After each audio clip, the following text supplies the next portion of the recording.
My aunt kept telling everyone I was wasting my inheritance on drugs while she was stealing it herself. You need to stop enabling her addiction, Aunt Janet screamed at the lawyer, pointing at me with her diamond-ringed finger. She'll blow through every penny on drugs if you release those funds. I sat frozen in the conference room, feeling every pair of eyes burning into me. My dead grandmother's attorney shifted uncomfortably in his leather chair. My cousins whispered behind their hands. Even the secretary taking notes looked at me with barely disguised disgust. I don't use drugs, I said quietly, for what felt like the 100th time. I've never even smoked pot. Janet laughed bitterly. That's exactly what an addict would say. I've seen the signs. The weight loss, the exhaustion, always needing money. Classic meth behavior. The weight loss was from working 3 jobs. The exhaustion too. But nobody wanted to hear that from the family disappointment. My grandmother had left me everything. The house, the investments, nearly $2 million.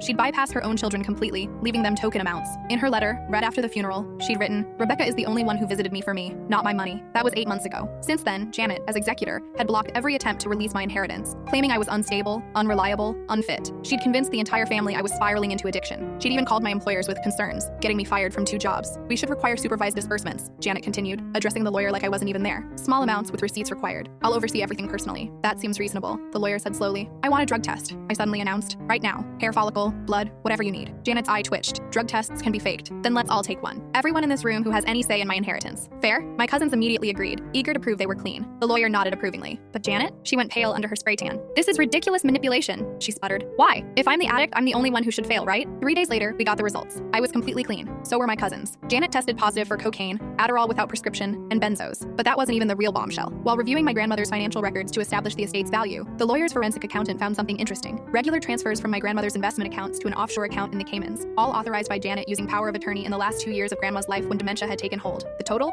$1.8 million. But here's where it gets worse. The accountant tracked mysterious withdrawals from my personal checking account. They all traced back to a business account Janet controlled, using routing numbers she'd gotten when she helped me set up my direct deposit for my first job years ago. She'd been stealing from me while publicly destroying my reputation to cover her own theft. We met again 2 weeks later. Different conference room, different energy entirely. FBI agents flanked the doorway. Janet sat in handcuffs, her perfect makeup streaked with tears. "I needed it more than you," she hissed at me. "Do you know how expensive it is to maintain appearances? Private schools, country clubs, the house in Aspen? You would have just lived some boring middle-class life. While you got high on cocaine bought with Grandma's money?" She couldn't answer that. The FBI agent cleared his throat. "Elder financial abuse, wire fraud, identity theft, defamation with intent to defraud. You're looking at 15 to 20 years, Mrs. Whitmore." As they let her out, she turned back one last time. "Your grandmother loved me more. I was her daughter." "No," I said calmly. "You were her thief, and she knew it. That's why she recorded every conversation in her final year, including the one where you called her a demented old cow who should just die already." The lawyer had found the recordings in Grandma's safety deposit box, along with a note, "For when Janet shows her true colors." I got my full inheritance, plus damages for defamation. Janet's husband divorced her when he learned she'd been using his business accounts to launder stolen money. Her kids went to live with him. The country club banned her. The Aspen house was seized as proceeds of crime. Last I heard,